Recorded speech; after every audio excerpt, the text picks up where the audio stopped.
Meet the neon tetra, small but absolutely stunning. These little guys look like they've been dipped in glowing paint, with their bright blue and red stripes flashing as they swim. They're originally from the Amazon, where they drift through calm, shaded waters, but they're just as captivating in a home aquarium. What's so cool about them? Well, they love hanging out in groups, and when they school together, it's like watching a little underwater dance.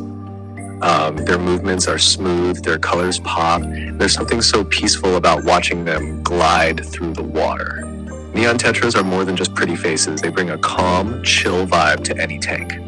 Whether you're new to aquariums or just love watching beautiful things, these fish are pure magic. Seriously, how can you not love them?